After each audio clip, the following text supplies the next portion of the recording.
Anne of Green Gables by L. M. Montgomery. Chapter 8. Anne's bringing up is begun. For reasons best known to herself, Mrarilla did not tell Anne that she was going to stay at Green Gables until the next afternoon. During the forenoon, she kept the child busy with various tasks and watched over her with a keen eye while she did them. By noon, she had concluded that Anne was smart and obedient, willing to work, and quick to learn. Her most serious shortcoming seemed to be a tendency to fall into daydreams in the middle of a task and forget all about it until such times as she was sharply recalled to earth by a reprimand or a catastrophe. When Anne had finished the dinner dishes, she suddenly confronted Mrarilla with the air and expression of one desperately determined to learn the worst. Her thin little body trembled from head to foot, her face flushed, and her eyes dilated until they were almost black. She clasped her hands tightly and said in an imploring voice, "Oh, please, Miss Cuthbert, won't you tell me if you're going to send me away or not? I've tried to be patient all the morning, but I really feel I cannot bear not knowing any longer. It is a dreadful feeling. Please tell me." "You haven't scalded the dishcloth in clean hot water as I told you to do," said Mrarilla immovably. "Just go and do it before you ask any more questions, Anne." Anne went and attended to the dishcloth. Then she returned to Mrarilla and fastened imploring eyes on the latter's face. "Well," said Mrarilla, unable to find any excuse for deferring her explanation longer, "I suppose I might as well tell you. Matthew and I have decided to keep you. That is, if you will try to be a good girl and show yourself grateful." "Why, child, whatever is the matter?" "I'm crying," said Anne in a tone of bewilderment. "I can't think why. I'm glad as can be. Oh, glad doesn't seem to be the right word at all. I was glad about the white way and the cherry blossoms, but this! Oh, it's something more than glad. I'm so happy. I'll try to be so good.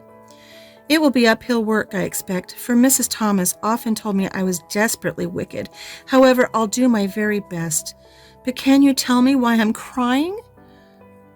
"I suppose it's because you're all excited and worked up," said Mrarilla disapprovingly. "Sit down on that chair and try to calm yourself. I'm afraid you both cry and laugh far too easily. Yes, you can stay here and we will try to do right by you. You must go to school, but it's only a fortnight till vacation, so it isn't worthwhile for you to start before it opens again in September." "What am I to call you?" asked Anne. "Shall I always say Miss Cuthbert? Can I call you Aunt Mrarilla?" "No, you'll call me just plain Mrarilla. I'm not used to being called Miss Cuthbert, and it would make me nervous." "It sounds awfully disrespectful to say just Mrarilla," protested Anne. "I guess there'll be nothing disrespectful in it if you're careful and speak respectfully. Everybody, young and old, in Avonlea calls me Mrarilla except the minister. He says Miss Cuthbert when he thinks of it." "I'd love to call you Aunt Mrarilla," said Anne wistfully. "I've never had an aunt or any relation at all, not even a grandmother. It would make me feel as if I really belonged to you. Can't I call you Aunt Mrarilla?" "No, I'm not your aunt, and I don't believe in calling people names that don't belong to them." "But we could imagine you were my aunt." "I couldn't," said Mrarilla grimly. "Do you never imagine things differently from what they really are?" asked Anne wide-eyed. "No." "Oh." Anne drew a long breath. "Oh, Miss Mrarilla, how much you miss." "I don't believe in imagining things different from what they really are," retorted Mrarilla. "When the Lord puts us in certain circumstances, He doesn't mean for us to imagine them away. And that reminds me. Go into the sitting room, Anne. Be sure your feet are clean and don't let any flies in, and bring me out the illustrated card that's on the mantelpiece. The Lord's Prayer is on it, and you'll devote your spare time this afternoon to learning it off by heart. There's to be no more of such praying as I heard last night." "I suppose I was very awkward," said Anne apologetically. "But then, you see, I'd never had any practice. You couldn't really expect a person to pray very well the first time she tried, could you? I thought out a splendid prayer after I went to bed, just as I promised you I would. It was nearly as long as the minister's and so poetical.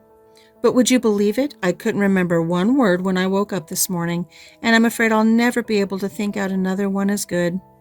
Somehow things are never so good when they're thought out a second time. Have you ever noticed that? Here is something for you to notice, Anne. When I tell you to do a thing, I want you to obey me at once and not stand stock still and discourse about it. Just you go and do as I bid you. Anne promptly departed for the sitting room across the hall. She failed to return. After waiting 10 minutes, Mrarilla laid down her knitting and marched after her with a grim expression. She found Anne standing motionless before a picture hanging on the wall between the two windows, with her hands clasped behind her, her face uplifted, and her eyes astar with dreams. The white and green light, strained through apple trees and clustering vines outside, fell over the wrapped little figure with half unearthly radiance. "Anne, whatever are you thinking of?" demanded Mrarilla sharply. Anne came back to earth with a start. "That," she said, pointing to the picture, a rather vivid chromo entitled "Christ Blessing the Little Children. And I was just imagining that I was one of them, that I was the little girl in the blue dress, standing off by herself in the corner as if she didn't belong to anybody, like me. She looks lonely and sad, don't you think? I guess she hadn't any father or mother of her own, but she wanted to be blessed too, so she just crept shyly up on the outside of the crowd, hoping nobody would notice her, except him. I'm sure I know just how she felt. Her heart must have beat and her hands must have got cold, like mine did when I asked you if I could stay. She was afraid he mightn't notice her. But it's likely he did, don't you think? I've been trying to imagine it all out, her edging a little nearer all the time until she was quite close to him, and then he would look at her and put his hands on her hair, and oh, such a thrill of joy would run over her. But I wish the artist hadn't painted him so sorrowful looking.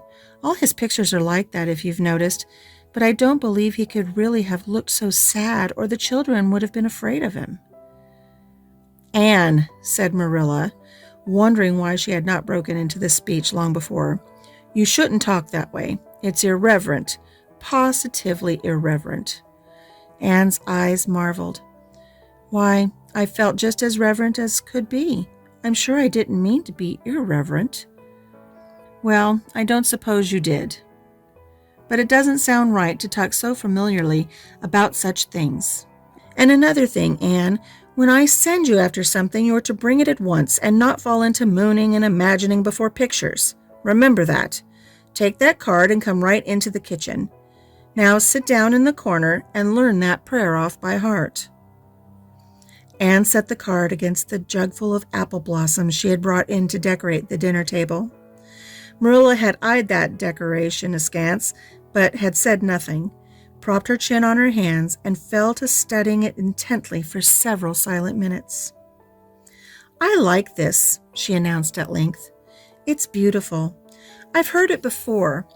I heard the superintendent at the asylum Sunday school say it over once. But I didn't like it then. He had such a cracked voice, and he prayed it so mournfully. I really felt sure he thought praying was a disagreeable duty. This isn't poetry, but it makes me feel just the same way poetry does. Our Father, who art in heaven, hallowed be thy name. That is just like a line of music. Oh, I'm so glad you thought of making me learn this, Miss Mrarilla." "Well, learn it and hold your tongue," said Mrarilla shortly.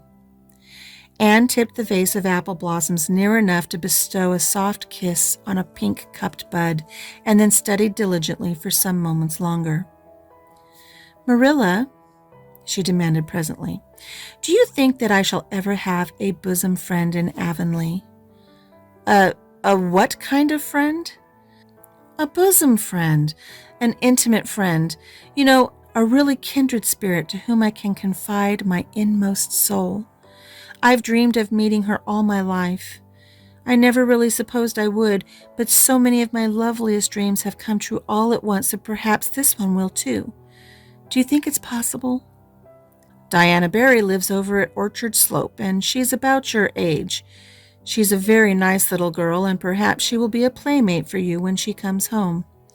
She's visiting her aunt over at Carmody just now. You'll have to be careful how you behave yourself, though. Mrs. Barry is a very particular woman. She won't let Diana play with any little girl who isn't nice and good. Anne looked at Mrarilla through the apple blossoms, her eyes aglow with interest. What is Diana like? Her hair isn't red, is it? Oh, I hope not. It's bad enough to have red hair myself, but I positively couldn't endure it in a bosom friend. Diana is a very pretty little girl. She has black eyes and hair and rosy cheeks, and she is good and smart, which is better than being pretty. Mrarilla was as fond of morals as the Duchess in Wonderland, and was firmly convinced that one should be tacked on to every remark made to a child who was being brought up. But Anne waved the moral inconsequently aside and seized only on the delightful possibilities before it. Oh, I'm so glad she's pretty. Next to being beautiful oneself, and that's impossible in my case, it would be best to have a beautiful bosom friend. When I lived with Mrs. Thomas, she had a bookcase in her sitting room with glass doors. There weren't any books in it. Mrs. Thomas kept her best china and her preserves there, when she had any preserves to keep. One of the doors was broken. Mr. Thomas smashed it one night when he was slightly intoxicated. But the other was whole, and I used to pretend that my reflection in it was another little girl who lived in it. I called her Katie Maurice, and we were very intimate. I used to talk to her by the hour, especially on Sunday, and tell her everything. Katie was the comfort and consolation of my life. We used to pretend that the bookcase was enchanted, and that if I only knew the spell, I could open the door and step right into the room where Katie Maurice lived, instead of into Mrs. Thomas's shelves of preserves and china. And then Katie Maurice would have taken me by the hand and led me out into a wonderful place, all flowers and sunshine and fairies, and we would have lived there happily forever after. When I went to live with Mrs. Hammond, it just broke my heart to leave Katie Maurice. She felt it dreadfully, too. I know she did, for she was crying when she kissed me goodbye through the bookcase door. There was no bookcase at Mrs. Hammond's, but just up the river a little way from the house there was a long green little valley, and the loveliest echo lived there. It echoed back every word you said, even if you didn't talk a bit loud. So I imagined that it was a little girl called Violetta, and we were great friends, and I loved her almost as well as I loved Katie Maurice. Not quite, but almost, you know. The night before I went to the asylum, I said goodbye to Violetta, and oh, her goodbye came back to me in such sad, sad tones. I had become so attached to her that I hadn't the heart to imagine a bosom friend at the asylum, even if there had been any scope for the imagination there. I think it's just as well there wasn't, said Mrarilla dryly. I don't approve of such going-ons. You seem to half believe your own imaginations. It will be well for you to have a real live friend to put such nonsense out of your head. But don't let Mrs. Barry hear you talking about your Katie Maurices and Violettas, or she'll think you tell stories. Oh, I won't. I couldn't talk of them to anybody. Their memories are too sacred for that. But I thought I'd like to have you know about them. Oh, look, here's a big bee just tumbled out of an apple blossom. Just think what a lovely place to live, in an apple blossom. Fancy going to sleep in it when the wind was rocking it. If I wasn't a human girl, I think I'd like to be a bee and live among the flowers. Yesterday you wanted to be a seagull, sniffed Mrarilla. I think you are very fickle-minded. I told you to learn that prayer and not talk. But it seems impossible for you to stop talking if you've got anybody that will listen to you. So go up to your room and learn it. Oh, I know it pretty nearly all now, all but just the last line. Well, never mind. Do as I tell you. Go to your room and finish learning it well, and stay there until I call you down to help me with tea. Can I take the apple blossoms with me for company? Pleaded Anne. No, you don't want your room cluttered up with flowers. You should have left them on the tree in the first place." "I did feel a little that way too," said Anne. "I kind of felt I shouldn't shorten their lovely lives by picking them. I wouldn't want to be picked if I were an apple blossom, but the temptation was irresistible."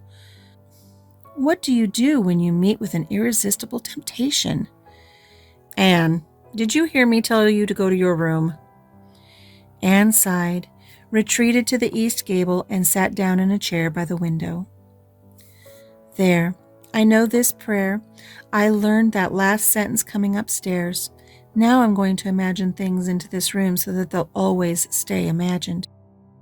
The floor is covered with a white velvet carpet with pink roses all over it, and there are pink silk curtains at the windows. The walls are hung with gold and silver brocade tapestry. The furniture is mahogany. I never saw any mahogany, but it does sound so luxurious. This is a couch all heaped with gorgeous silken cushions, pink and blue and crimson and gold, and I'm reclining gracefully on it.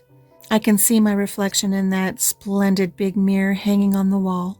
I am tall and regal, clad in a gown of trailing white lace with a pearl cross on my breast and pearls in my hair.